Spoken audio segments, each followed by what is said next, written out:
Hello guys, welcome back to U K dreams. ഇന്നത്തെ നമ്മുടെ video എന്ന് പറയുന്നത് യു കെയിൽ മലയാളികൾ ജോലിസ്ഥലത്ത് നേരിടുന്ന പ്രശ്നങ്ങളെക്കുറിച്ചിട്ടാണ്. നമ്മൾ ഒത്തിരി വീഡിയോസ് കാര്യങ്ങളൊക്കെ മുമ്പ് ചെയ്തിട്ടുണ്ടായിരുന്നു. ആ വീഡിയോസിനെല്ലാം നിങ്ങൾ തന്ന സപ്പോർട്ടിന് ഒത്തിരി നന്ദി ഞാൻ ആദ്യമേ തന്നെ പറയുന്നു. നമുക്കറിയാം, നമ്മുടെ നാട്ടിൽ നിന്നും യു കെയിൽ വന്നിട്ടുള്ള ഒരു 80% ആൾക്കാരും അവരുടെ ഉപജീവനത്തിനായി അവർ വർക്ക് ചെയ്യുന്നത് കെയർ ഹോമുകളിലാണ്. ആ കെയർ ഹോം ജോലിയിൽ അവർ നേരിടുന്ന ബുദ്ധിമുട്ടുകൾ എന്ന് പറയുന്നത് ഒത്തിരിയാണ്.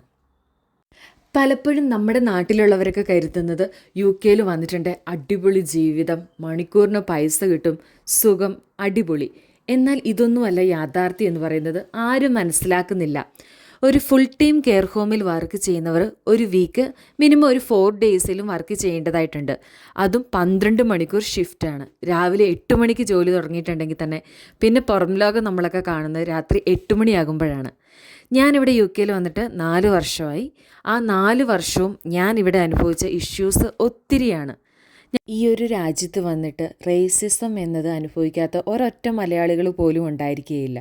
അത് നമ്മളിപ്പോൾ ഏത് ജോലി സ്ഥലത്ത് വർക്ക് ചെയ്യുകയാണെങ്കിലും നമുക്ക് ആ ഒരു റേസിസം എന്ന് നമ്മൾ എന്ത് ചെയ്തിട്ടാണെന്നറിയില്ല, നമ്മുടെ നിറത്തിൻ്റെ പേരിൽ, അല്ലെങ്കിൽ നമ്മളൊരു ഇന്ത്യക്കാരി എന്ന നിലയിൽ നമ്മളെ ഒത്തിരിയേറെ മാനസികമായിട്ട് ഒത്തിരി അവസ്ഥകൾ നമുക്കിവിടെ ഉണ്ടായിട്ടുണ്ട്. അന്നേരം ഇതൊന്നും ആരും തുറന്നു പറയാൻ ആഗ്രഹിക്കാത്ത കാര്യങ്ങളാണ്. പക്ഷേ എനിക്കറിയാം, കെയിൽ വന്നതിന് ശേഷം എസ്പെഷ്യലി നിങ്ങളൊരു കെയർ ഹോം ജോലിയിൽ വർക്ക് ചെയ്യുന്ന ടൈമിൽ ഇങ്ങനെയുള്ള അനുഭവങ്ങൾ നിങ്ങൾക്ക് എന്തായാലും ഉണ്ടാകാതിരിക്കില്ല. അത്രയും എനിക്ക് 100% ഉറപ്പാണ്. എന്തുകൊണ്ടാണെന്നുള്ളത് എനിക്ക് ഇപ്പോഴും ഒരു ചോദ്യമായിട്ട് എനിക്കറിയത്തില്ല അതിന് ആൻസർ. എന്തുകൊണ്ടാണ് ഈ മനുഷ്യർ നമ്മളോട് ഇങ്ങനെ ഒരു രീതിയിൽ ബിഹേവ് ചെയ്യുന്നതെന്നുള്ളത്. ഞാൻ വർക്ക് ചെയ്യുന്നത് ഒരു ഡിമെൻഷ്യ വാർഡിലാണ്. അവർക്കെന്ന് പറഞ്ഞിട്ടുണ്ടെങ്കിൽ മറവി രോഗമാണ്. എന്നാലും അവരുടെ ഉള്ളിൽ നമ്മളോടുള്ള ആ ഒരു വെറുപ്പും നമ്മളോടുള്ള ഒരു എന്താ പറയേണ്ട ഒരു ധാർഷ്ട്യം, ഇതൊക്കെ അവരെ നമ്മൾ കെയർ ചെയ്യുന്ന സമയത്ത് അവരുടെ വായിൽ നിന്നും അല്ലാതെയും അവരുടെ പ്രവൃത്തികളിലൂടെയും നമുക്ക് മനസ്സിലാക്കാൻ സാധിക്കുന്നതാണ്.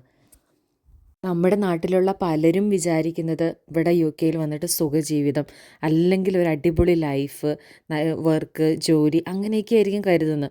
പക്ഷേ നമ്മുടെ നാട്ടിൽ നിന്ന് ഒത്തിരി കഷ്ടപ്പെട്ട് ഒത്തിരി പണം മുടക്കിയാണ്, ഒത്തിരി ലോണും കാര്യങ്ങളൊക്കെ എടുത്തിട്ടാണ് ഈ രാജ്യത്ത് ഓരോരുത്തരും വരുന്നത്. എന്നാൽ ഇവിടെ വന്നാലോ നമ്മൾ മാടിനെ പോലെ തന്നെ പണിയെടുക്കണം. ഞാൻ ജോലി ചെയ്യുന്ന ഒരു നേഴ്സിംഗ് ഹോമിലാണ്. അന്നേരം അവിടെയും കൂടുതലും ഡിമെൻഷ്യ ആയിട്ടുള്ള ആൾക്കാർ, അതേപോലെ ഏറ്റവും കൂടുതൽ മരിക്കാനായിട്ട് കിടക്കുന്നവർ, എൻഡ് ഓഫ് ലൈഫിലുള്ള, അങ്ങനെ ഒത്തിരി പേരെയാണ് ഞാൻ കെയർ ചെയ്യുന്നത്. ഈ ലോകത്തിലെ ഏറ്റവും വേദനാജനകമായൊരു രോഗമാണ് ഡിമെൻഷ്യ എന്ന് പറയുന്നത്. കാരണം വെച്ചിട്ടുണ്ടെങ്കിൽ എന്താണെന്നുള്ളതൊന്നും യാതൊരു ഓർമ്മയും അവർക്കില്ല. ഇപ്പം അവരുടെ ഫാമിലി വരുന്നു, അവരുടെ ഫ്രണ്ട്സ് വരുന്നു, പക്ഷെ അവർക്ക് അറിയത്തില്ല, അവർ ഒന്നും തിരിച്ചറിയുന്നില്ല, മൊത്തം മറന്നുപോയിട്ട് എന്തൊക്കെയോ ഒരു അസ്വസ്ഥതകളിലൂടെ കടന്നു പോകുന്ന ഏറ്റവും ഹീനമായൊരു ഈ ലോകത്തിലെ രോഗമാണ് ഡിമെൻഷ്യ എന്ന് ഞാൻ പറയും. കാരണം വെച്ചാൽ ഞാൻ അവരുടെ കൂടെ വർക്ക് ചെയ്യുമ്പോൾ നമ്മൾ ഓരോ ദിവസവും കാണുന്ന ഓരോ മുഖങ്ങളും അതുപോലെ അത്രയും വേദനാജനകമായ മുഖങ്ങളാണ്. ഡിമെൻഷ്യ ആയിട്ടുള്ളവരിൽ വർക്ക് ചെയ്യുമ്പോൾ അതിൽ മൈനർ ഡിമെൻഷ്യ ആയിട്ടുള്ളവരുണ്ട്, ജസ്റ്റ് സ്റ്റാർട്ടിങ് ആയിട്ടുള്ള ചെറിയ മെമ്മറി ലോസ് കാര്യങ്ങളൊക്കെ ഉള്ളവരുണ്ട്. എന്നാൽ അഡ്വാൻസ്ഡ് ആയിട്ട് ഡിമെൻഷ്യ ആയിട്ടുള്ളവരുമുണ്ട്. നമ്മളെ കാണുമ്പോൾ തന്നെ ഒരു കുന്നു പുച്ഛത്തോടെയുള്ള നോട്ടമാണ് അവർക്കൊക്കെ. പിന്നെ അവരുടെ പേഴ്സണൽ കെയറിൽ അവരെ ഹെൽപ്പ് ചെയ്യുമ്പോൾ ഉപദ്രവങ്ങൾ വേറെയും. പേഴ്സണൽ കെയർ എന്ന് പറയുമ്പോൾ അവരെ കുളിപ്പിക്കുക, അവർക്ക് ഫുഡ് കൊടുക്കുക, ടോയ്ലറ്റിൽ പോകാൻ അവരെ ഹെൽപ്പ് ചെയ്യുക, ബെഡിൽ കിടപ്പായവരെ അവരുടെ പാഡ് ചേഞ്ച് ചെയ്യാൻ സഹായിക്കുക, അങ്ങനെ ഒത്തിരി കാര്യങ്ങളാണ് നമുക്ക് പേഴ്സണൽ കെയർ എന്ന് പറഞ്ഞ് ഇവരെ ഹെൽപ്പ് ചെയ്യാനായിട്ടുള്ളത്. അതായത് നമുക്കറിയാം, നമ്മുടെ നാട്ടിലായാലും ഇപ്പം ബെഡിൽ ഒന്നും ചെയ്യാൻ പരസഹായം ഇല്ലാതെ കിടക്കുന്നവരുണ്ടാവുമല്ലോ, അതേപോലുള്ള ഒത്തിരി പേരെ അവരുടെ എല്ലാ കാര്യങ്ങളിലും അവരുടെ പാഡ് ചേഞ്ച് ചെയ്യാൻ, അവർ ടോയ്ലറ്റിൽ പോകാൻ, അതേപോലെ അവരുടെ ഡ്രസ്സ് ചെയ്യാൻ, അവരെ കുളിപ്പിക്കുക, അങ്ങനെ എല്ലാ കാര്യത്തിലും അവരെ ഹെൽപ്പ് ചെയ്യുന്നതാണ് നമ്മുടെ പ്രധാനപ്പെട്ട ഡ്യൂട്ടി എന്ന് പറയുന്നത്. ഇപ്പം നമ്മളിത് പറയുമ്പം നിങ്ങൾ കരുതും എന്തൊരു ഈസി ആയിട്ടുള്ള വർക്കാണ്. അങ്ങനെ കരുതരുത്. ഇതൊരു എളുപ്പമുള്ള പരിപാടിയായിട്ട് ആരും കരുതരുത്. വളരെ ബുദ്ധിമുട്ടുള്ള കാര്യമാണ്. ഡിമെൻഷ്യ ബാധിച്ച ഒരാളുടെ അടുത്ത് ഫുഡ് വാരി കൊടുത്തിട്ടുണ്ട്, കൊടുത്ത ഒരു തുപ്പി നമ്മുടെ മുഖത്തുണ്ടാകും. അങ്ങനത്തെ അവസ്ഥകളാണ്. അല്ലാതെ നിങ്ങൾ കരുതിപ്പം കഴിച്ചതെന്ന് പറയും അങ്ങനെയുള്ള മനുഷ്യരൊന്നും അല്ല. നമുക്ക് ഫോഴ്സ് ചെയ്യാൻ പറ്റത്തില്ല. എന്നാലും നമ്മൾ ഫുഡ് വാരി കൊടുക്കുമ്പോൾ അവർക്കത് ഇഷ്ടപ്പെട്ടില്ലെങ്കിൽ അത് നേരെ തിരിച്ച് അതേ നമ്മുടെ മുഖത്ത് തന്നെ ഉണ്ടാകും. അതേപോലെ ബെഡിൽ കിടക്കുന്നവരായാലും പാടൊക്കെ ആയാലും നിങ്ങൾ ഏതോ ബെഡിൽ കിടക്കുന്നവരെ പോയി പാടി ചേഞ്ച് അങ്ങനെയൊന്നുമല്ല. ഡിമെൻഷ്യ ബാധിച്ചവർ ഓരോരുത്തരും കാട്ടിക്കൂട്ടുന്ന നിങ്ങൾ അറിവില്ലായ്മ കൊണ്ടാണ് മക്കളെ.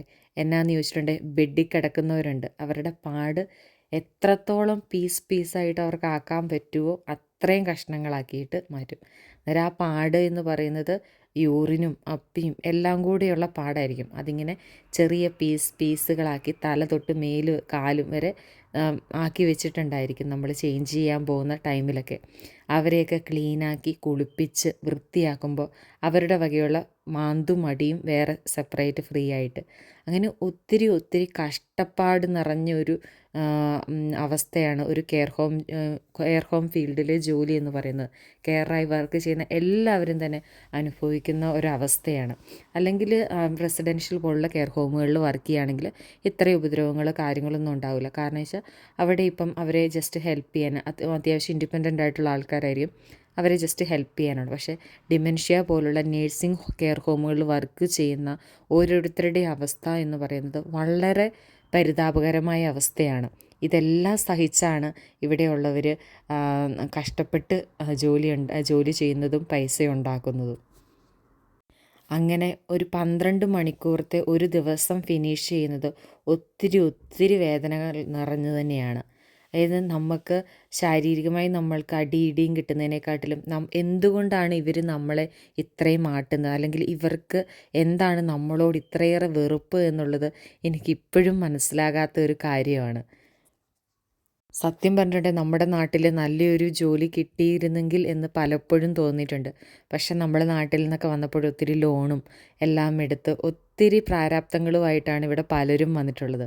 നേരെ തിരിച്ചു പോകാനായിട്ട് എങ്ങനെ നാട്ടിൽ കയറി പോകുമെന്നുള്ള ആ ഒരു ബുദ്ധിമുട്ട് കാരണം ഒത്തിരി കടിച്ചമർത്തപ്പെട്ട് അല്ലെങ്കിൽ ഒത്തിരി കഷ്ടപ്പെട്ട് ഓരോ ദിവസവും ഷിഫ്റ്റ് ചെയ്ത് പൈസ ഉണ്ടാക്കി കഷ്ടപ്പെടുന്ന ഒത്തിരി ആൾക്കാർ നമുക്ക് ചുറ്റുമുണ്ട്.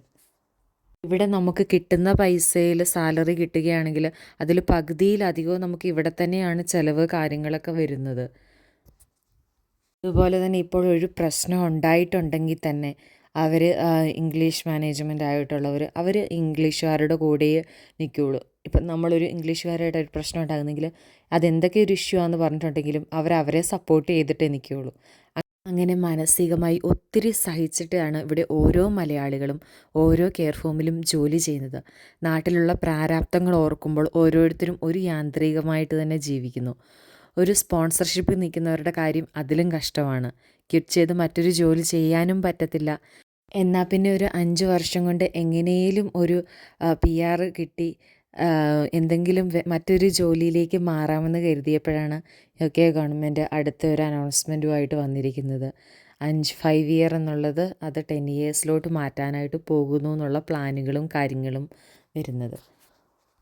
ഞാൻ ഫസ്റ്റ് വന്നിരുന്ന സമയത്ത് ഇവിടെ കുറച്ച് നാൾ ഒരു റെസിഡൻഷ്യൽ കെയർ ഹോമിൽ പാർട്ട് ടൈം ജോലി ചെയ്തിട്ടുണ്ടായിരുന്നു. ആ ഒരു റെസിഡൻഷ്യൽ കെയർ ഹോമിൽ ജോലി ചെയ്ത സമയത്തായാലും അവിടെ റെസിഡൻഷ്യൽ ആയിട്ടുള്ളിടത്ത് അത്യാവശ്യം ബോധമുള്ള റെസിഡൻസ് ആയിരിക്കും. ബട്ട് അവരുടെ പേഴ്സണൽ കെയർ അവരെ ഹെൽപ്പ് നമ്മൾ ചെയ്യണം.